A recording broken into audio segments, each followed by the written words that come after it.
لا. طيب بسم الله. قصيدة اسمها أنا مش فارس الأحلام. أنا مش فارس الأحلام. بس هو كان بيجرب صوته من شوية في عادي والقلم، ولا مش عارف إيه في الدول. أنا مش فارس الأحلام ولا الجندي اللي مات قدام. أنا مش فارس الأحلام ولا الجندي اللي مات قدام، ووسط الحرب لو تقعي أنا مش بطلك المقدام. أنا سرطانك الخالد، بريئك اللي خد إعدام.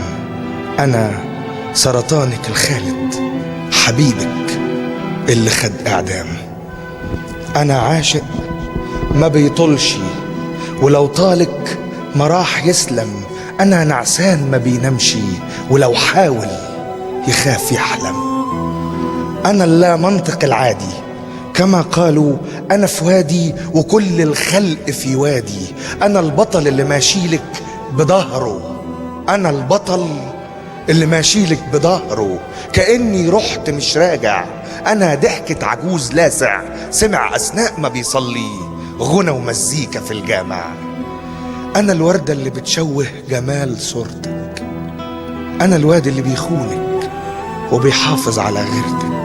أنا الحرب اللي بتجمع وبتداوي وبتفرق وبتفرتك. أقولك كلمتين حلوين وآخد عمر من عمرك، أشوف الحزن في عينيكي أغمي عينيا واتلكك.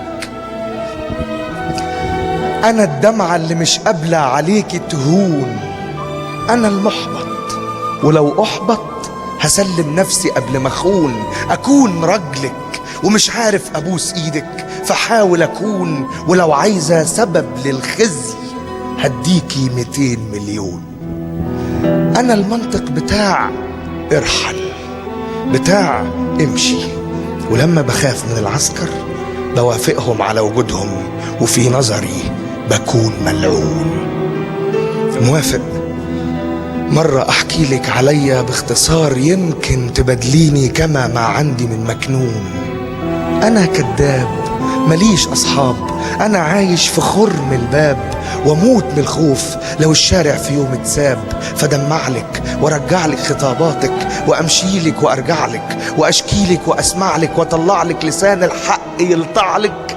كلام يوجعني في جسمك، ما انا جسمك، وانا الحرف اللي هجر اسمك، وانا اللون اللي ساح في اللوحة بوظ شكل نهر النيل، وراح يلقاله حل بديل. ولما صرخ وقال يا رحيل، ما كان يعرف بان الكون هيقلب ليل، وملك الغابة راح يسقر وهيدمر وهيعور، وهيدور على المساكين ويمنحهم عشا الضالين، ويجبرهم فيدعوله ويجبرني فأقول آمين.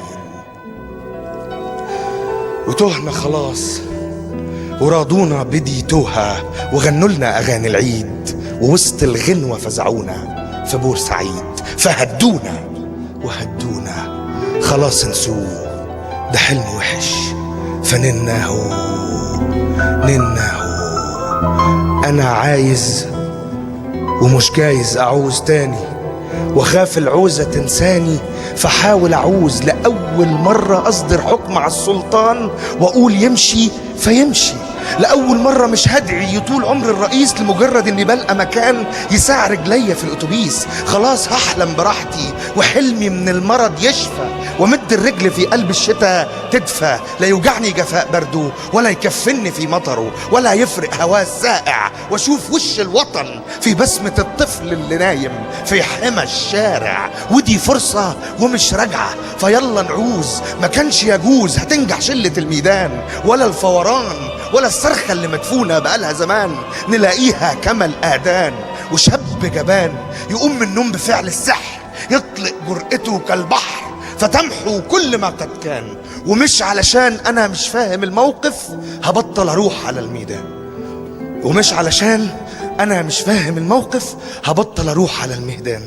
لأن هناك بحس بروح غريبة طاغية على الكل، بتاع الفل بينظم إشارات المرور وحده، ومش وحده، مصر على خلوده هناك وحده، يرجع حق دمعة أم زنقوها ما بين تأبين وبين تعويض. ده لو كان القمر بيبيض ما كانت رضيت ولا هديت.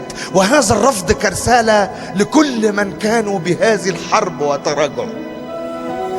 هذا الرفض كرسالة لكل من كانوا بهذه الحرب وتراجعوا، لكل اللي عدم نص الحياة على الأرض، لكل اللي عدم نص الحياة على الأرض. سلب أم الشهيد حالة كانت منحاها بس تعيش، خناقة كل يوم الصبح ويا الواد عشان ينزل يجيب العيش. وكان بنوتة ليها حبيب، وكان حالف لا هيسيبها ولا يخونها ويستشهد، فتحبس روحها في الدبلة اللي في منها، ويحرمها قصيدة شعر كتبها أول امبارح، فتحرمنا ابتسامتها، فيتكسف الربيع يجي والصبح يخجل من طلوعه، والفقير يشبع بجوعه، والبكا يذبح دموعه رأفة بيها. وطن ما حافظش على بسمة البنت هيحرم من وجودها عليه، من غناها، من حبها للورد. ولما في يوم يعود الحق وينور، إذا رجع النهار من الشرق وخدنا حق كل شهيد، إذا حصل المنى، ممكن تقبل الأم العزاء، تعيش ممكن بحبة ذكريات الأمس. وجايز برضو تلك البنت جايز تبتسم للشمس.